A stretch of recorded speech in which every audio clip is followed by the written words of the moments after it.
I'm Joe Polish. I'm Dan Sullivan. And welcome to 10 Times Talk. Hey, it's Joe Polish, and this is a special episode of 10X Talk that I originally recorded with Dean Jackson and Dan Sullivan for ilovemarketing.com. In this episode, me, Dean, and Dan discuss 10 times entrepreneurship and how it leads to more free time, more sales, and more revenue. Enjoy.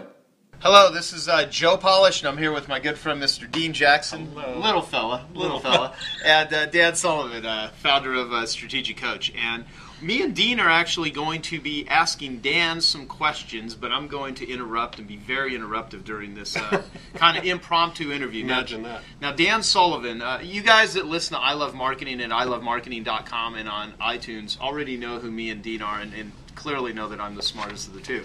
But what do you think of that? I wink at the camera. Okay, wonderful. Because we know. All right, good. Yeah. Well, this is videos only. This interview is only for people that have a bigger future. Now, here's one of Dan's books, which is the Laws of Lifetime Growth. Always make your future bigger than your past. And so, me and Dean believe that the reason that you actually listen to I Love Marketing, to the show, to the podcast, is because you have a bigger future where you want better clients, you want to make more money, and you want to have more fun. And another one of Dan's many knowledge products is called learning how to avoid the gap. And we may talk about that, we may not, but I just wanted to show you a couple of things. And so Dan showed up, and here we are. Here he is. So Dan, I've been in Strategic Coach at this point in time for over 13 years. Dean Jackson's in the program. It is the highest level coaching program in the world for successful entrepreneurs. And you've heard me say this a million times. You are truly the smartest entrepreneurial thinker that I've ever met in my life. You're brilliant, and you've coached thousands of some of the world's highest level entrepreneurs, and you know a lot about how to make them better, how to assist them. And so most of the people that are watching this video are either already in a business or are definitely entrepreneurs. And so from the get-go, what the heck do you actually do at Strategic Coach?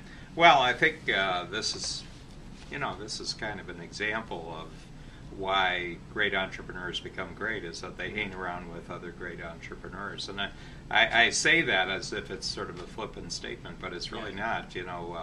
There was a great motivational speaker in the States by the name of Charlie Tremendous Jones. And Charlie Tremendous Jones had this great line, which to this day I think is probably the bedrock of how you move ahead with your life. And he said, who you are 10 years ago is really a function of, one, the books you read, like the ideas that you expose yourself to, but who you hang out with.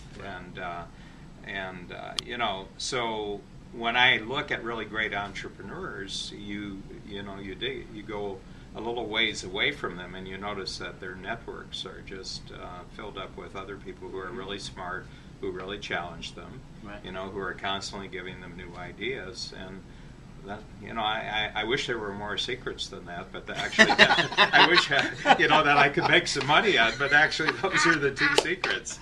All right. Well, this concludes this interview.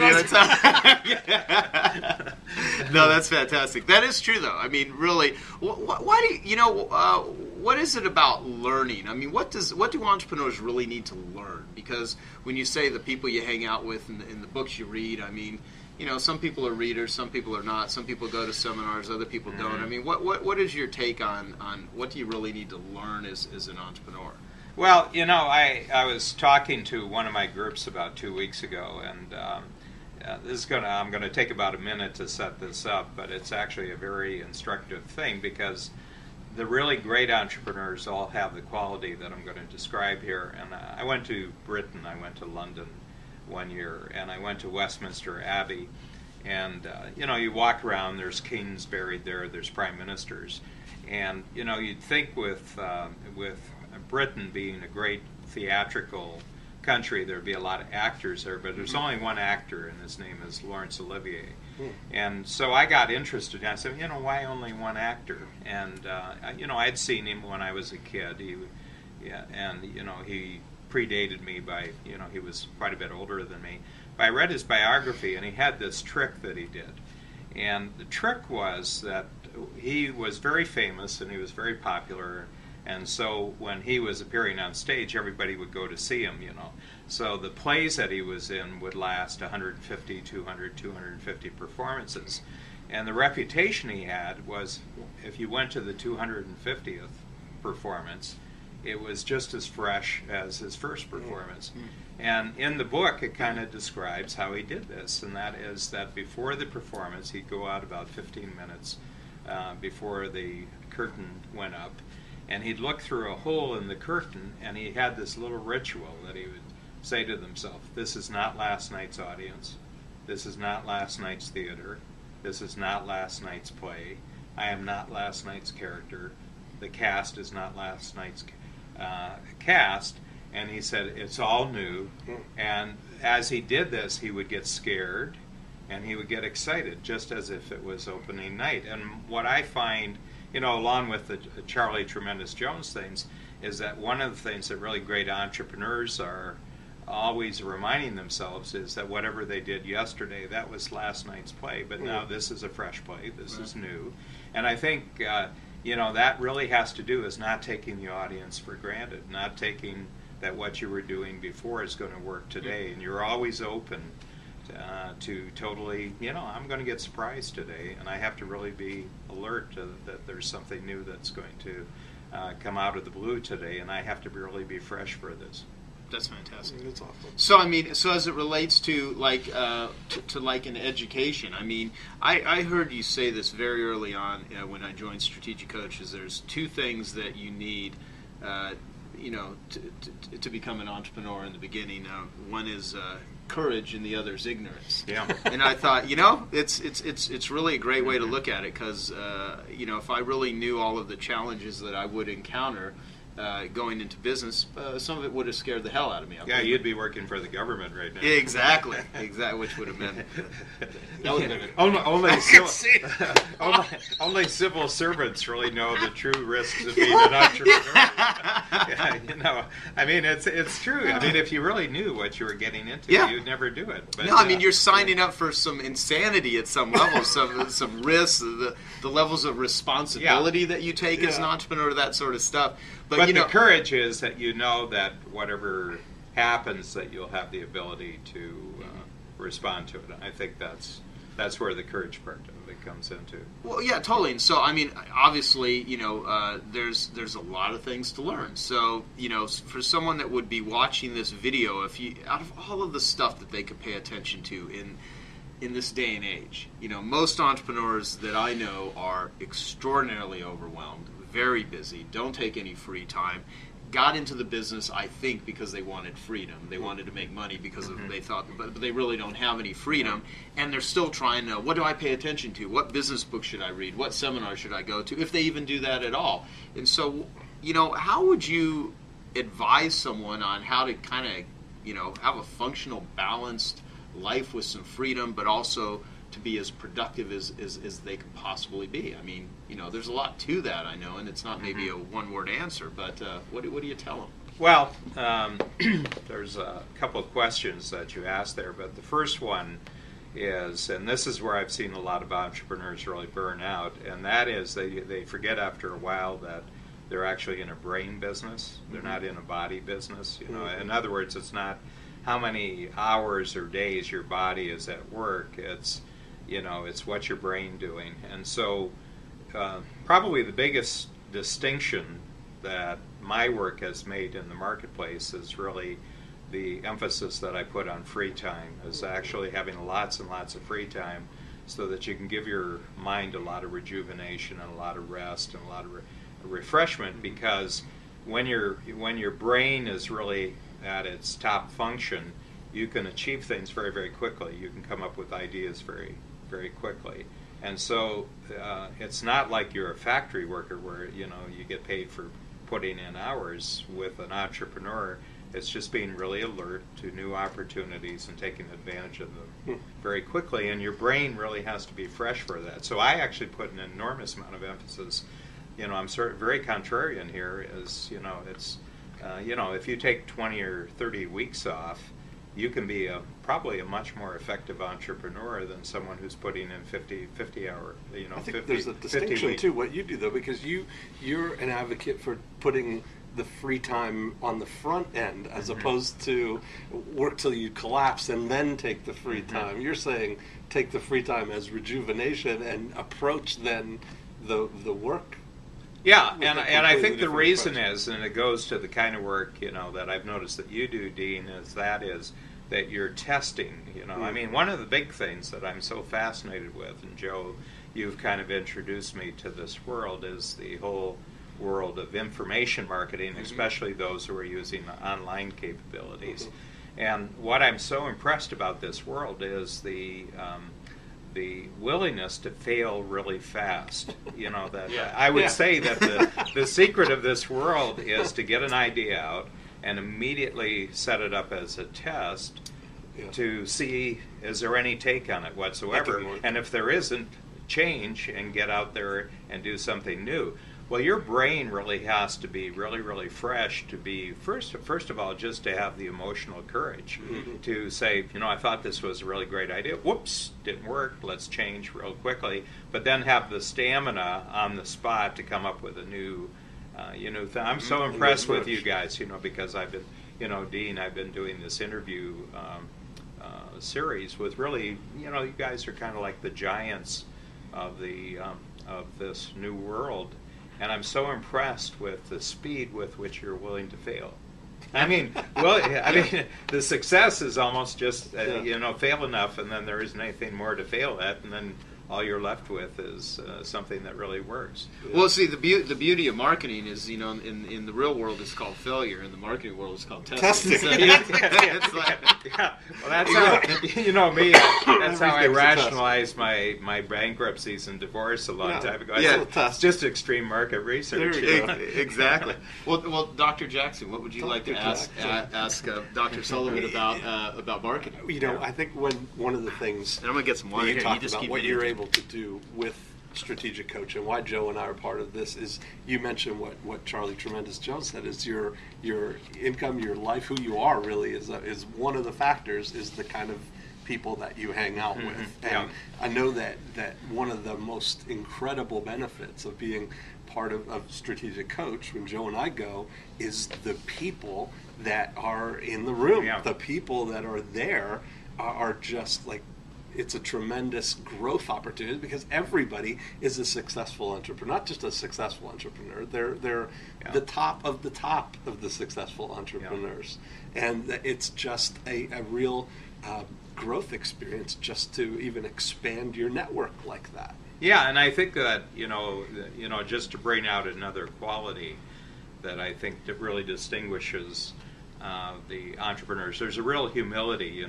There's a guy named Bill Joy in Silicon Valley, and he's got this famous law, which is called Joy's Law. And Joy's Law is that no matter how smart you are, there's somebody out there who's smarter. Right. And you have to recognize that. And I think that when you come into strategic coach, you recognize that you're smart in one way, and that's really gotten you where you are.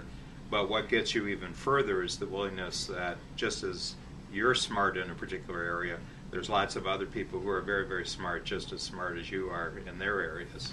Yeah. And that just expands you, because you realize, well, first of all, I don't have to be smart in their area. I can just take advantage of what they're doing. Yeah. Right. Okay, so now let's talk about smart marketing, and let's talk about the whole concept of marketing. Me and Dean have spent at least, probably 20 years, if not almost 20 years. Yeah. For me, it's been more. Almost. I think I'm better than you, because I think I've got a year on you or something. Okay. What do you think? I don't know. No, but we've invested a tremendous amount of time learning and mastering direct response marketing, and we love it because it's a way to replicate yourself. I think marketing is the ultimate leverage, and I'd like to ask you, Dan, what does marketing mean to you? What is it to you? And you're certainly a great marketer, and I'd love to get your take on it. Well, again, I'm going to have to take a second seat here, because what we had, when you met us in Strategic Coach, is we were a great sales organization. And, I started this in 1974, and we were always a great sales organization. In other words, put us in front of someone and we can probably get them to sign a check. And not only one check, but we can probably keep them for a long time. So we were good at selling. But what I learned really from you was the fact is that, but how do you get in front of the person? And is that costing you more and more every year, or is there a way that can actually cost you less every year? So the real secret, ultimately, is to be a great salesperson is that you have to be a great marketer first. And great marketing means is constantly increasing your ability to catch other people's attention, their interest, and do it at a lower and lower cost every year. And that's, and if you can't do that, then everything comes down to the cost of the actual acquisition of someone who's going to write a check to you. Yeah, absolutely. Yeah, and by the way, jump in at any point in time. Well, I think what you were saying, because we talk about this concept of the before unit and one of the great ways to think about it is to think if you could buy, if it was like a vending machine where you could identify who your ideal customer is, who your ideal client is, and you could push a button, put in the amount of money that you can, knowingly pay to get one of those, and do that as often as you can. That's what really your before unit is about building that vending machine that you put whatever the amount that you can spend to acquire a customer. If it's $100, $1,000, $5,000, if you can reliably push that button and have your ideal client end up in your workshops or in your and we've again, it's who I'm hanging out with recently. Just to your point, Dean, we did a little comparison, and this was just like you've been operating in one world and you think you have it figured out, and then you discover some people who have a whole new methodology. But about a year and a half ago, we went over to webinars, which we had never done. We had always been live speech, usually at trade shows where you ship your team there. You have to pay for air flight, you have to pay for hotels, you have to pay for booth space. And, that had been a tried and true. We were going to the trade shows. And then we introduced this new methodology of webinars, and we just did a little comparison of the last 50 people that we acquired at a trade show and the last 50 people we acquired at a webinar, and we said how much did one cost and how much did the other cost. And the cost of acquisition at a trade show was $1,200. Per client. Now, the lifetime value of one of our clients is $25,000, so we could sort of justify it. But the 50 that we got from the webinar was $12 per person. So you got $12,000 on one side and 12 on the other, and we're sitting there and we say, which one do we go with? Where does our future lie? And that's the interesting thing about the Dean, the world that you're living in, and Joe, the world that you're constantly pushing with.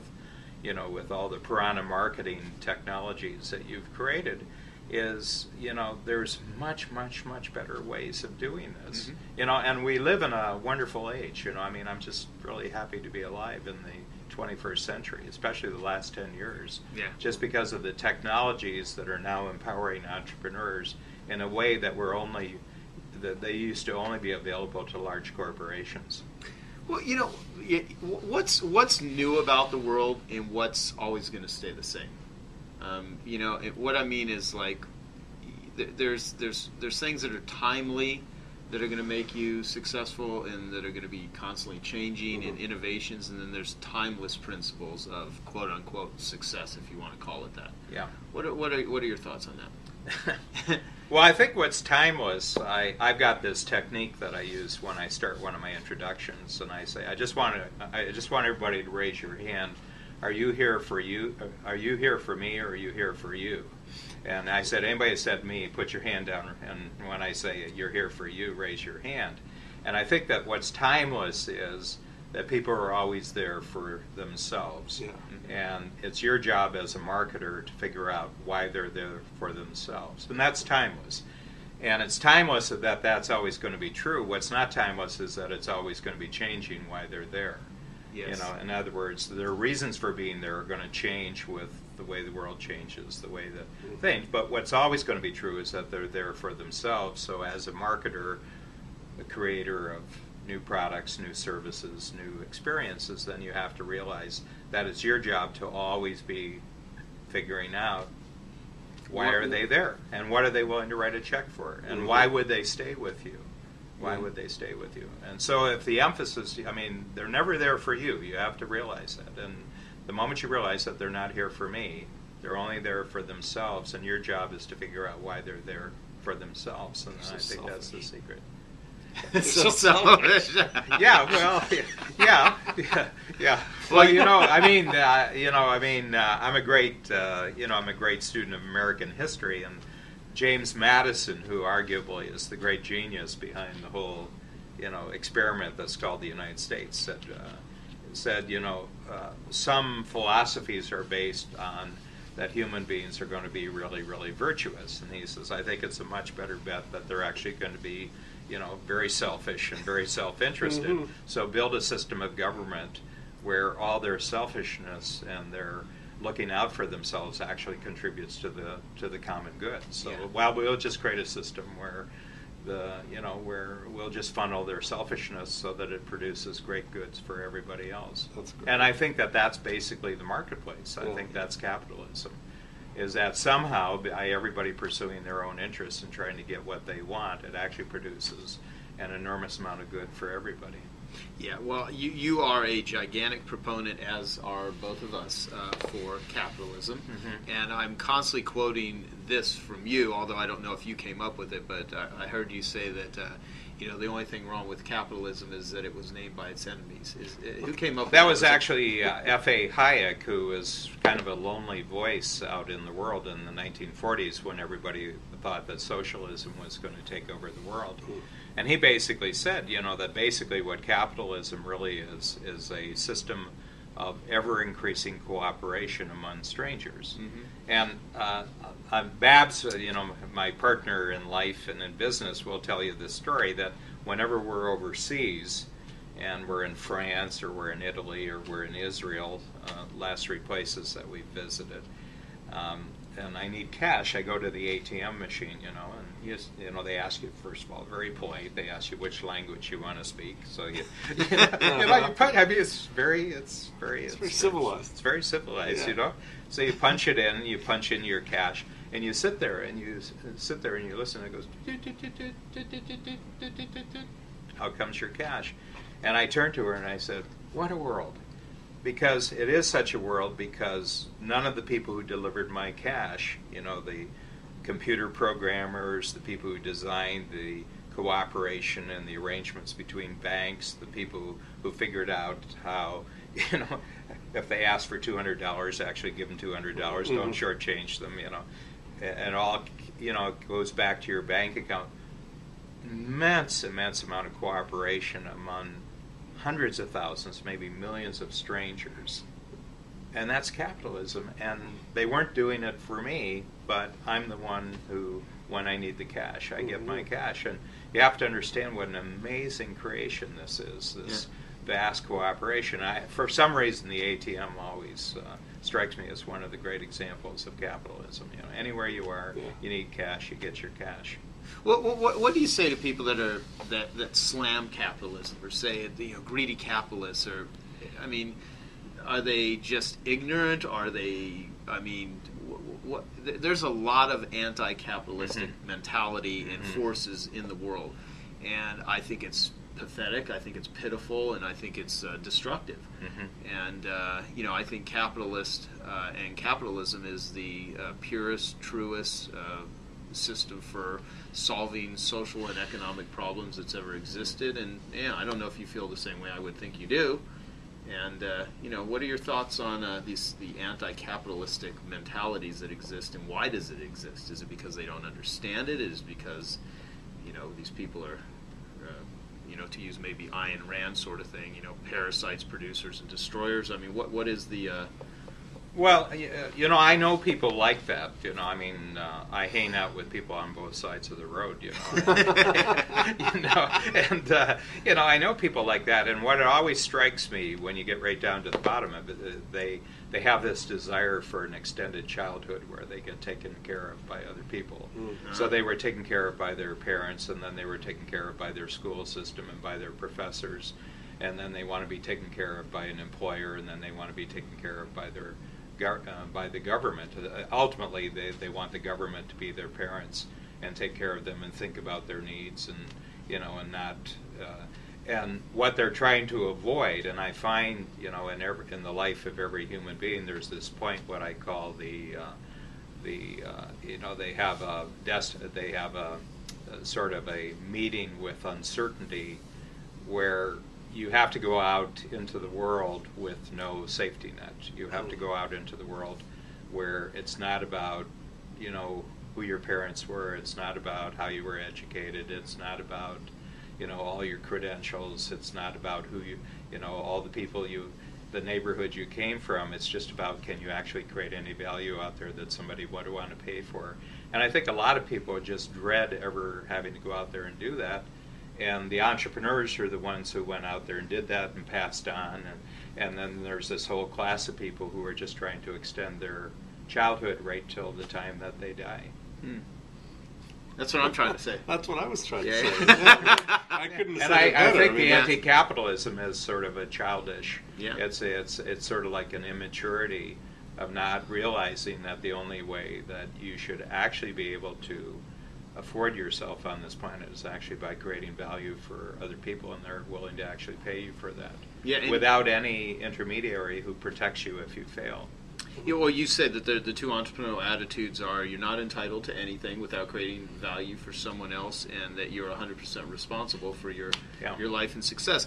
Now, my take on it, though, is that a lot of capitalists are scorned, they're vilified, they're looked at as like they don't care about taking care of the poor, they're greedy, all they want is money for themselves. I'm not saying this, of course, I'm just saying the media says that, and frankly, most true entrepreneurs that I know are the most giving people. They create tons of value, they very much care, they give tremendous amounts to the world, they take care of tremendous amounts of people. I mean, why is that sort of belief system created by certain politicians and the media? Well, even among the entrepreneurs, I mean, it's really strange. One of the weird phenomenons that we have in society is people who become very wealthy because they create something new, and they get it out into the marketplace, and we've seen lots of examples of this. And then they get to the point where they're really successful, and their mind changes, and they do two things, which I find very, very interesting. One is that they, instead of creating new things, they try to stop other people from creating new things. Mm-hmm. So they want to establish a monopoly for themselves. Not a monopoly where you're so good that people wouldn't even think about anything else. Like I think of Steve Jobs as, my great role model in life is actually Steve Jobs, because here he is. He's been at this for 35, 40 years, and every quarter he's coming out with something new. Right. And he's raising the stakes every quarter. And then there's other people, even in his own field, who after a certain point, they're putting more money into lobbyists in Washington to keep the government from preventing competition. Then they're not entrepreneurs anymore. They've entered into the realm of government. And now what they're trying to do is to get the government to prevent any competition to whatever they've created. So that's one failing.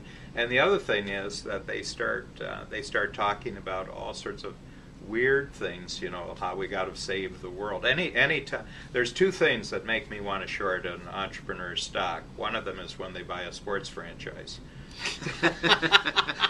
It's like it's like Howard Schultz. Right. You could see the day he bought a sports franchise, you could see the Starbucks brand go downhill.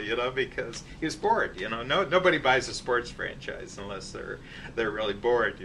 I mean, the game they're playing is no longer interesting enough. So now they've got to buy a sports franchise. But the other thing is when they start talking about now we've got to save the world. Right. And the world doesn't need saving. All the world needs is more entrepreneurs. Yeah. Yeah. The world's going to be fine. The world's going to be fine. Yeah. Yeah. That is great. Yeah. So I mean, people just very much. I think the ones that kind of get it, which is why we like hanging out, are the entrepreneurs, because they're in the trenches. The people that aren't in the trenches, they think they understand the game, and they don't even understand the game. Yeah. And a lot of them, I think, are just simply jealous that they're not playing the game, and someone's doing it better than they are. So, man, what people are not up on, they're down on. Yeah. So, well, the other thing is, I think they get, I think there's a danger point, and it's not just entrepreneurs, but it could be anybody. Whether it could be a Hollywood star, or it could be a politician, or anything else, where they become fixated more on the rewards than on the activity. Mm-hmm. Okay, so for me, the entrepreneurs that I love hanging out with are the ones that it's always about the game, and the game always has to have two qualities. One is that it's very exciting. I'm going for things I've never done before, and it's very scary because I could really blow it. Yeah. And if you don't have those two, what I would say, those two fuels in your gas tank, one of fear and one of excitement, then I think you're not playing the game as an entrepreneur. And some people just get tired. I think physically they get tired, mentally they get tired, and they just can't play the game anymore. But my goal, just as a personal entrepreneur, is to always be playing that game, and to die one day right in the middle of that game. I never want to retire from that game. Yeah, that's awesome. Well, okay, so since this is I Love Marketing, I want to actually recommend, that was some great thoughts. Yeah.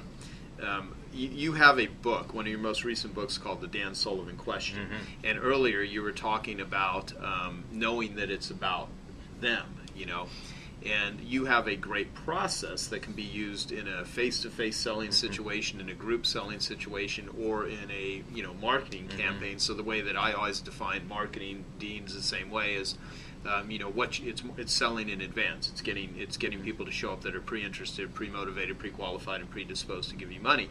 And you have a thing called a D.O.S conversation, which stands for dangers, opportunities, and strengths. And I recommend you go to Amazon or anywhere that sells books and get the Dan Sullivan Question, the book. You can get it at strategiccoach.com also. But I'd like to have you just kind of touch on what is the D.O.S conversation, and why is it such a powerful way to, as Robert Collier said back in the 50s in the Robert Collier letter book, you want to enter, as a marketer, you want to enter a conversation that's already existing in the prospect's mind, and you have a great process of getting right to what is existing in the prospect's mind. It's called a D.O.S conversation. So what is that? Well, I think, just to start with, I just want to, emphasize what you just said, and this is what a lot of people don't understand, that all sales is actually a conversation. And conversation means it's two-way.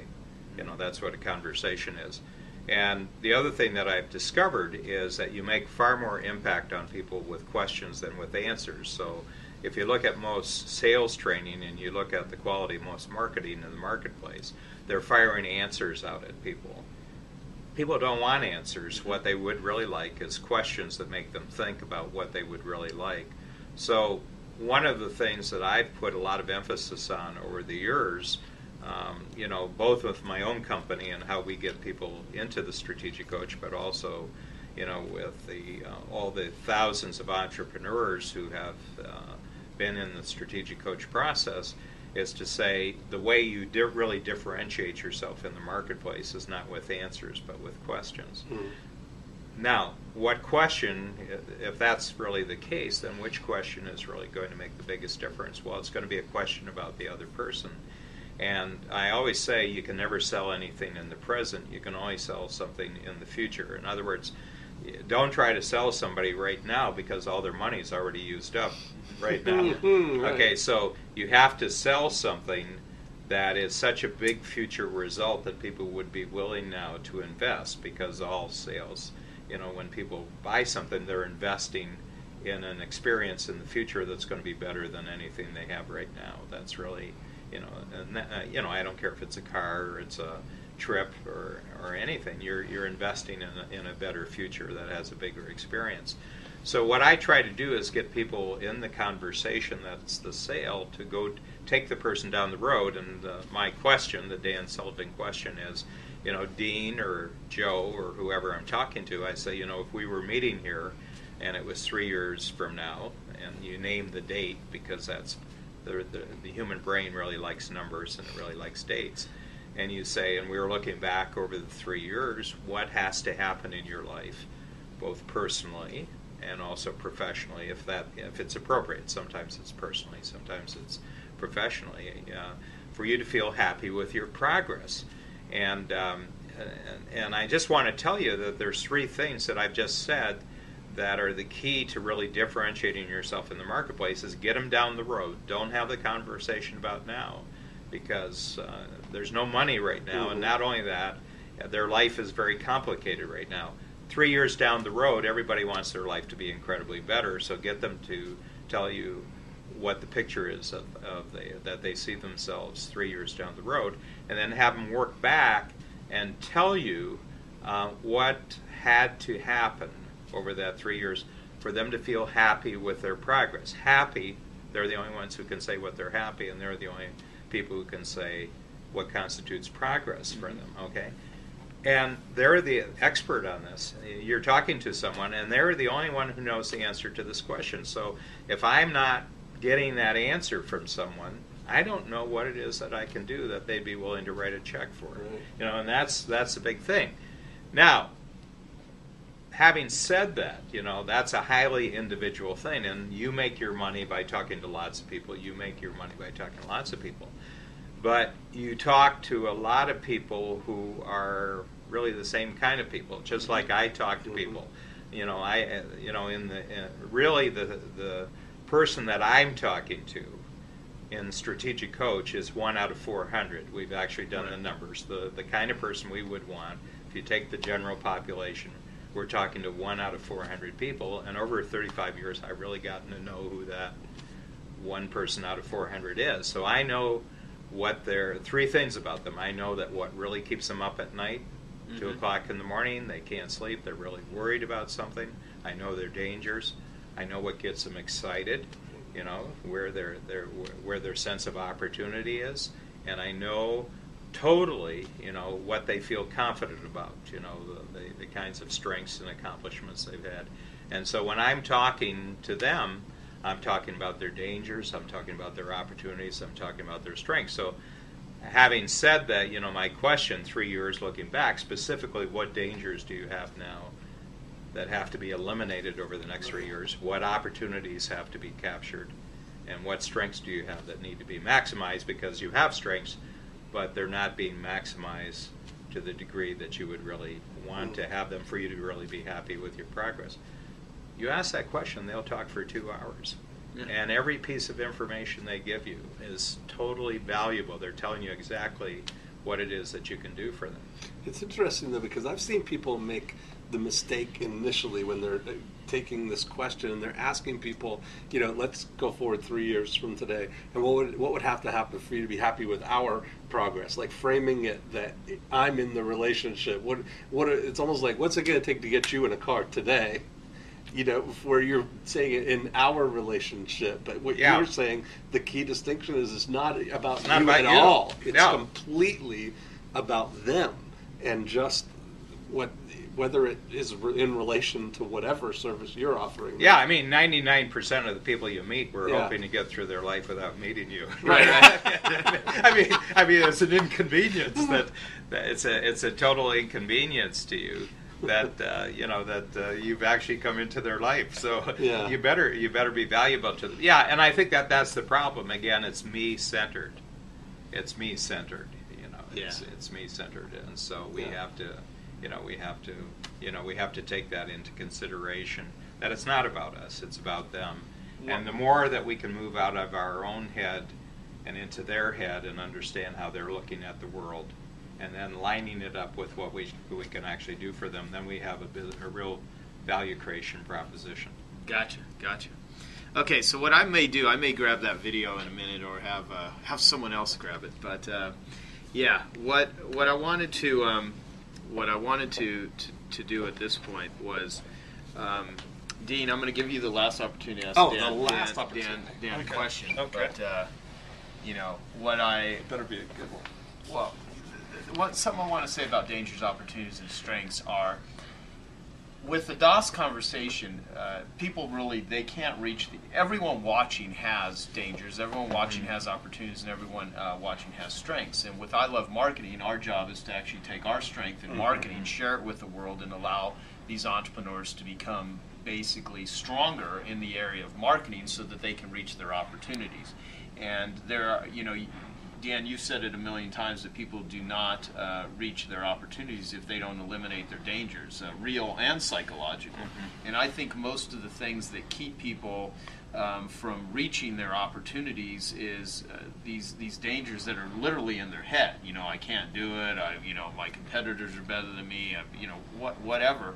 And the cool thing about the D.O.S conversation is it addresses one of the most important aspects of needing to sell something to somebody, to market something to somebody. Is you got to understand the mindset of the people that you are selling to. Because me and Dean both very much you being a expert in helping real estate agents, as an example, with their businesses, me with professional carpet and upholstery cleaners and people in the restoration, fire and flood industry. I understand the mindset of these people very well. Right. I understand their dangers, their opportunities, and their strengths. And people are like, well, how do you guys do what it is you do? Well, we understand them. And we know how to solve many of their problems, and we offer solutions. And Dan knows the D.O.S of entrepreneurs better than probably anyone in the world. And so what are you an expert in understanding the D.O.S on with your clientele? That's why you need to read the book, The Dan Sullivan Question. And it will enhance everything that you're learning from me and Dean related to before, during, and after easy, lucrative, and fun, robotic, automated marketing strategies using compelling direct response. I mean, all of this, the reason we're bringing you conversations like this to Dan is not only because it's interesting and you're going to learn stuff, but also it's going to help you make more money. And I wanted to tie that in. So I'm going to leave the last, any final questions you want to ask for Dan, and then we're going to go tell these people to go listen to more podcasts, because what else do they got to do, right? Exactly. Yeah. If they're not caught up. Exactly. Yeah. But I think one of the things that you were saying, the way that you're listening more than you're trying to convince somebody of something. You're saying that you know that it's 1 out of 400 people because you are crystal clear on who the person is that you can help. So you're more listening to see if that's the person that you can help, rather than listening with the intent of turning around that objection or doing, you're trying to find for you a shortcut to see, really, is this the kind of person that I can actually that we can actually work with to do something, not trying to turn them into it. That's really where it gets frustrating, isn't it? If you've got what you're looking for and somebody just clearly doesn't, they almost meet it, but they're not quite it. It's a recipe for frustration, it seems like. Yeah, I think, and this is what a lot of people don't really realize, that the smaller the niche, actually the bigger the market. In other words, when you become a total expert, in the scheme of things, Dean, when I look at your business and when I look at yours, Joe, there's 7 billion people on the planet, but really the number of people that you actually need for your main business in the real estate business is in the hundreds or low thousands. Right. So out of 7 billion people, so you don't have to know everything about the 7 billion. You have to know something really very, very specific. You have to be an expert. And what I'm just looking for is that entrepreneur who always, when they get to one level of success, always thinks, well, what's the next level for me? And it's not about lifestyle for them. It's not about, stopping the game. They're always moving on to the next game. And I can tell, almost now within very, very few minutes, just by conversing with someone, if that's one of the people. And if they're not, you can just tell by their language. You can almost tell by their body posture that this is a player. And that's all I'm looking for, is players.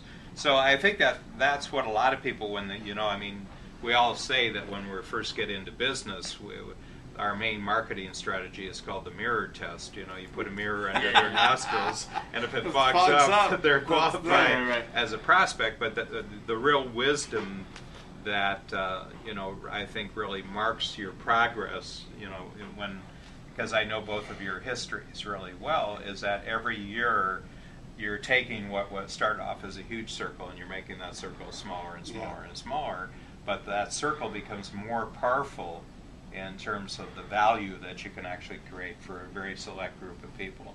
Yeah, awesome.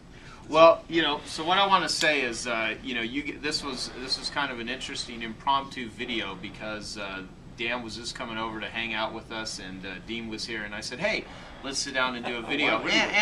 And this video got passed through a couple of people holding it in the back during this. So in case you're noticing different angles, that is the reason being, because this was not a prepared interview. And we're just like, hey, let's just sit down and talk to the I Love Marketing crowd. So those of you that are part of ilovemarketing.com, or you probably wouldn't be watching this video, and if you happen to find this video elsewhere, go to ilovemarketing.com and subscribe to the I Love Marketing show. You can find it on iTunes also.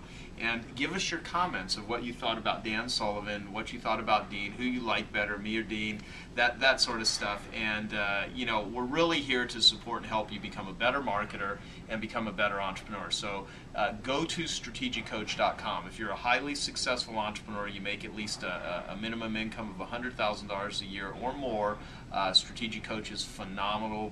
Both Dean and I highly, highly recommend it. It will change your life. And if you don't fit those qualifications, then I would still recommend you go to Strategic Coach and pick up some of their knowledge products. There's many books like The Gap. The Gap is phenomenal. We didn't talk about that, but go buy it. Just go buy it. And The Laws of Lifetime Growth, the Dan Sullivan Question, things like this. There's a lot of knowledge that you can consume and learn. This is some of the best in the world, and trust me and Dean have spent an enormous amount on our marketing education, and nothing from Strategic Coach will ever cost you anything. It will make you money. It will allow you to become a more successful, focused entrepreneur. It's totally built around value creation. One of the greatest things I love about Dan, and I heard him say this, I quote it all the time, is money earned ethically is a byproduct of value creation. And all the marketing that we teach is really to help get value out into the world. So on behalf of me and Dean, we want to thank you for watching this, and Dan, I want to thank you for taking the time to sit down. Absolutely. Real pleasure. Yeah. So give us your comments, and I feel smarter just. You should. I mean, yeah, and rightfully so. Yeah. Okay. So anyway, hey, say something smart, Dean, and then we're gonna shut. That's it. That's all we got. That's what I was trying to say. Okay. Cool. All right. See you guys.